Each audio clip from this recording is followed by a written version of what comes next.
Hello, friends. Welcome to the Death by Disney podcast.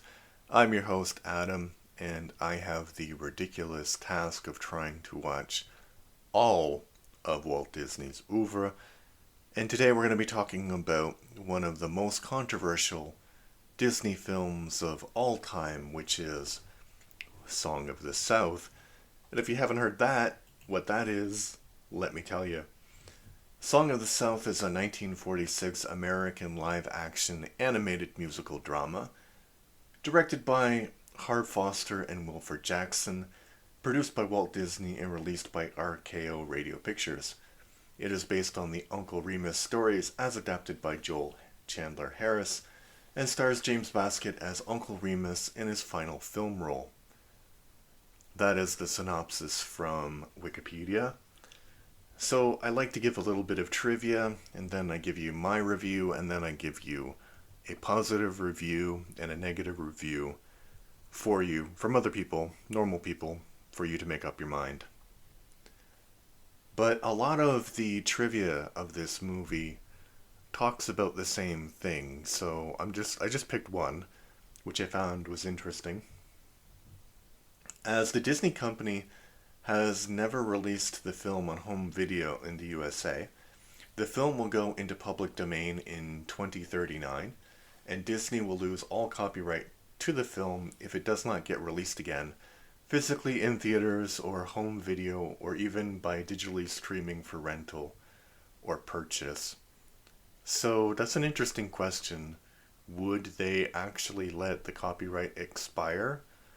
I think I would hope not, because some very bad people could do some very dangerous things with this film.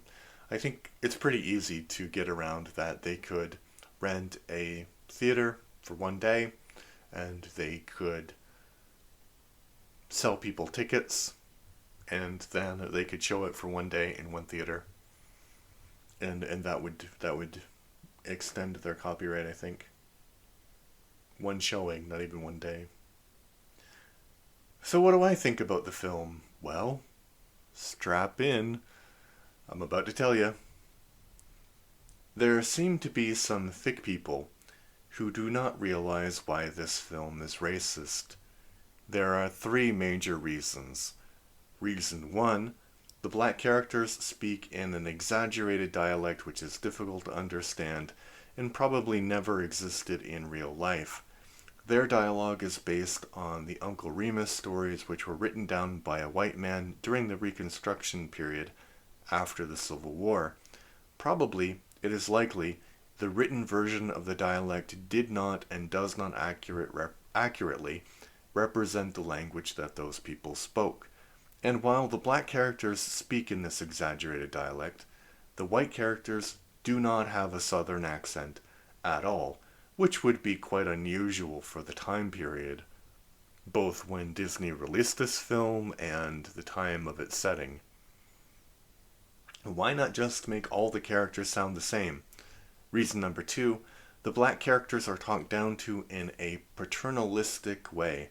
A middle-aged woman speaks to an 83-year-old like he is a child.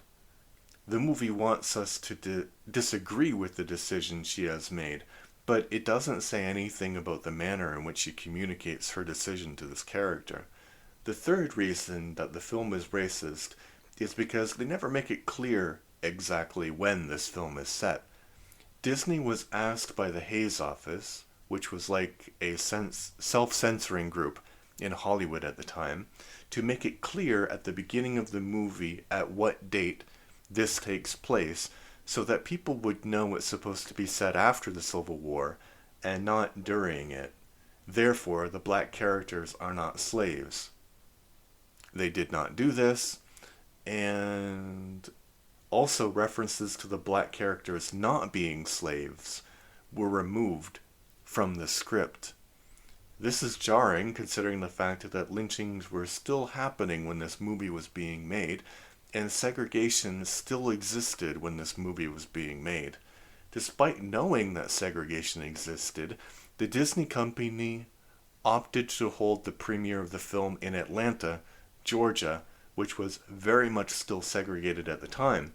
This meant that the actor who played the main character could not actually attend the premiere of the biggest movie of his career. They either did this out of ignorance, which was bad enough, or malice, which is even worse. I think that's the real reason you can't find this movie on Disney Plus.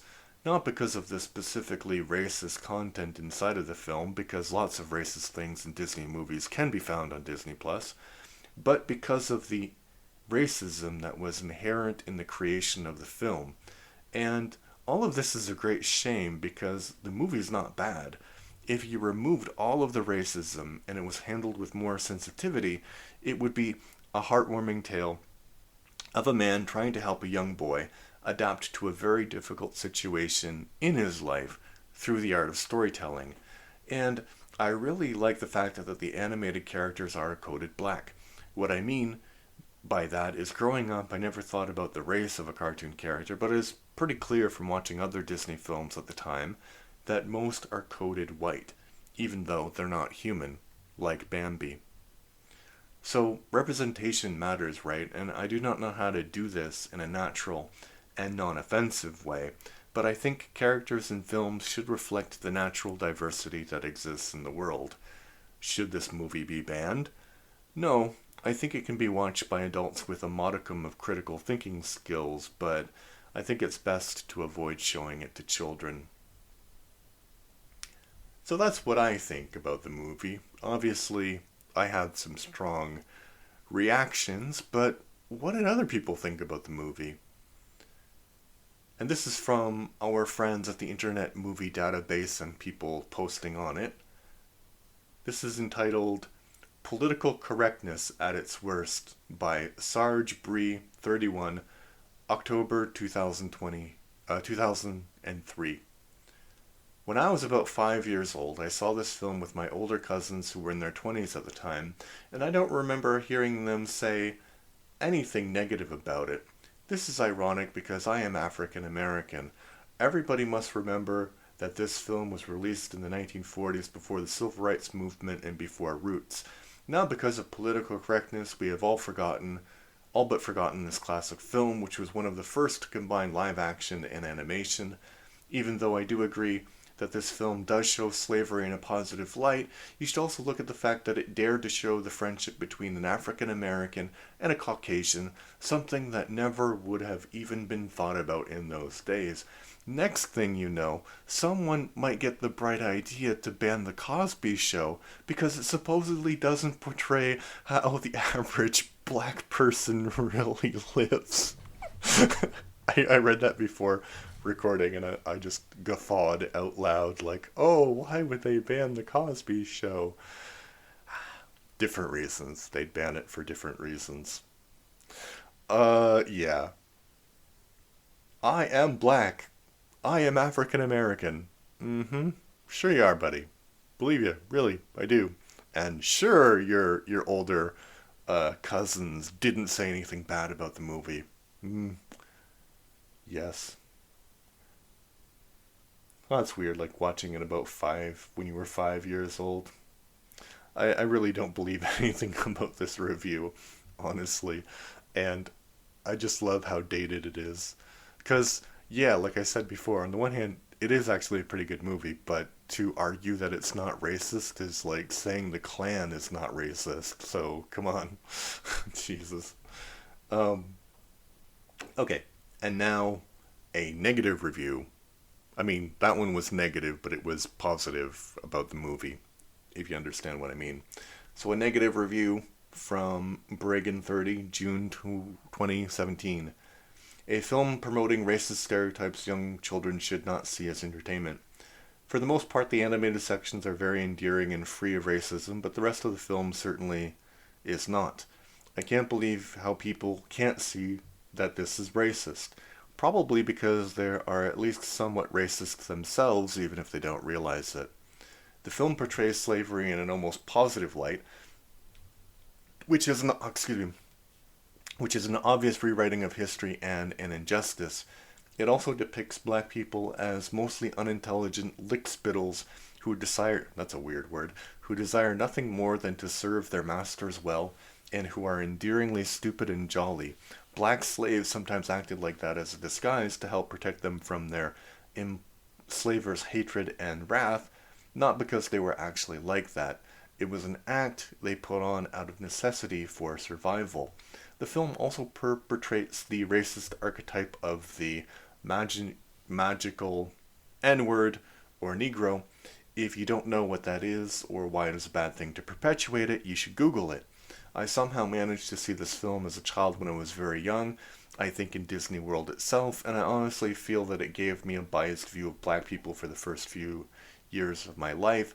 It is a film that can very powerfully affect children. I would have thought that most adults could watch it and see it for its shortcomings without being negatively influenced in it by it in their attitudes, but after reading some of the above comments, I'm not too sure about that anymore. Not showing this film to young children under the trusted auspices of the Disney brand, which is exactly what would happen if it was released, is an act of decency, not an act of political correctness run amok, as many of the apparently ignorant and racist people reviewing this film would have you believe. There is no doubt that this is not a film that should be viewed by young children as entertainment, and that is probably why Disney doesn't release it, except for academic study by adults. Thank God. This is the first movie, and I can understand why, but this is the first movie where I don't believe either the positive review or the negative review actually watched the film. Because the positive review says that they watched it in Disneyland, and no, I don't think it's ever been shown in Disneyland. Because why would you go to Disneyland and watch a movie in Disneyland? I mean, maybe I don't know much about Disneyland, and maybe I'm completely wrong, but they could show so many other movies. Why would they show Song of the South in Disneyland? I think that would be a big thing if they did that. So, yeah, I don't believe the first guy was 5 years old and his cousin showed it to him, and I don't believe that this person watched it in Disneyland.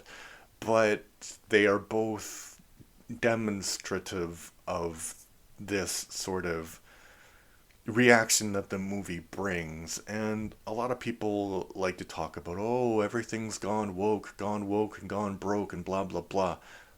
But I think that there are things that are racist, right? And racism is not something we want to promote, like, or we shouldn't want to promote it. And if you're hiding behind the cloak of anti wokeness to hide your racism, I think just be honest about it. Just say, yeah, you think the movie is racist and you believe everything in the movie, and that's great.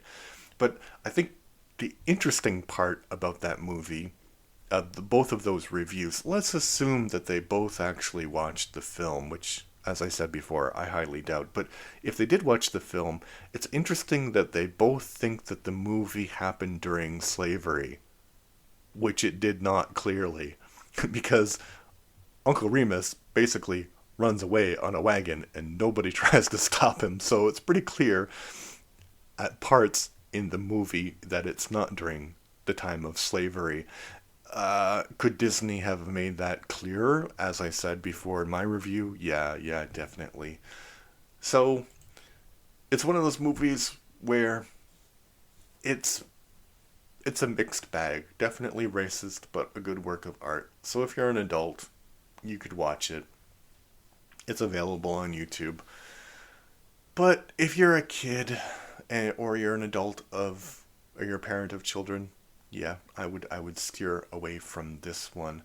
I think next week we don't have any controversial movies to talk about, so yeah, leave some comments on this one. I love to hear you say, tell me how it's not racist. Thank you for listening, and I'll talk to you next week.